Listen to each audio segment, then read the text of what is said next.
This is Jerem Adair with InternetMarketingForBusinessOwners.com, and welcome to this tutorial on Facebook. Now, Facebook and other social networking sites are a great way to bring traffic to your website and find new prospects and make money. Here's the big picture on how Facebook can work for you and each step you need to take to be profitable in social networking. Step 1. For those of you who don't have one yet, create a Facebook profile. Your profile is where people get to know you, and there are some things you want to make sure your profile contains, and some things that are not a good use of your time. Because our purpose here is to do the things that make us money and not bother with the time wasters. And I'll give you details on what you want to do while setting up your profile in the next tutorial. Step 2. Make friends. Once you're friends with someone on Facebook, you're allowed to communicate with them much more easily. And of course, communicating with them is how they find out what you offer so they can do business with you. If they don't know who you are and what you offer, there's no chance they're going to buy anything from you, right? So step 2 is to collect friends. And not just any friends, but the ones who are most likely to be interested in what you offer. The best way to meet these people is through Facebook groups. Whoever your target market is, there's a group out there that caters to those people. There are likely several. And you're going to find these groups and start becoming friends with the people in those groups. Once you're friends with someone, you can start talking with them and find out if you have something they need.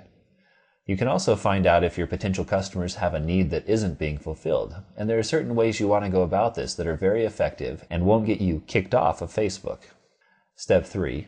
Make friends with your friends. Now, if you look at your wall, your profile, this will show you everything that's happening with your Facebook account, and it will show you who you're now friends with.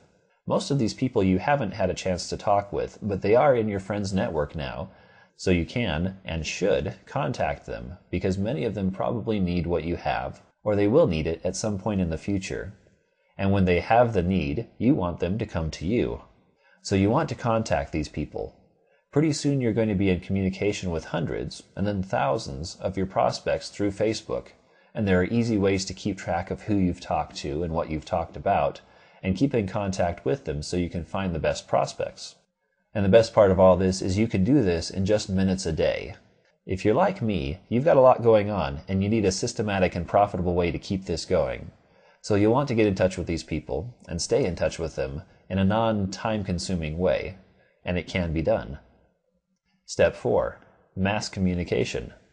If you've been a part of Facebook for a while, you know that there are ways to communicate with people in large numbers.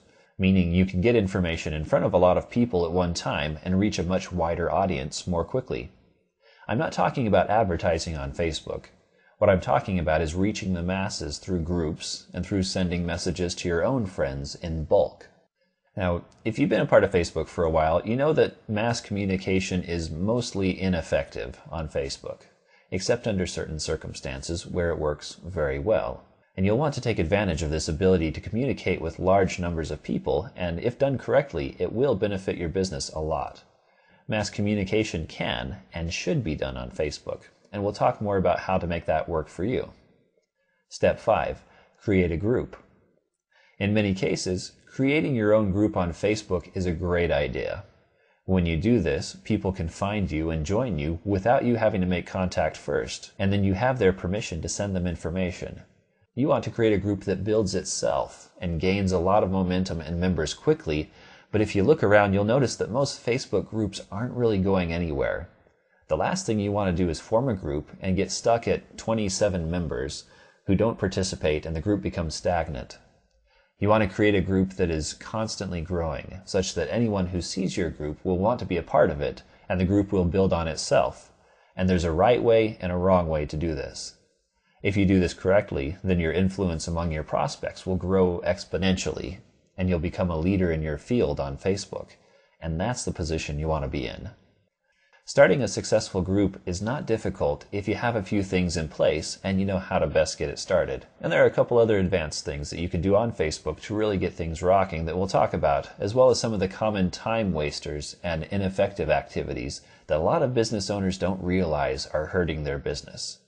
As an overview, I hope this has given you a good overall idea on how to use Facebook. The next step is just properly putting these things into practice, and that's what the other tutorials are all about. Thank you for joining me, and I'll see you in the next tutorial.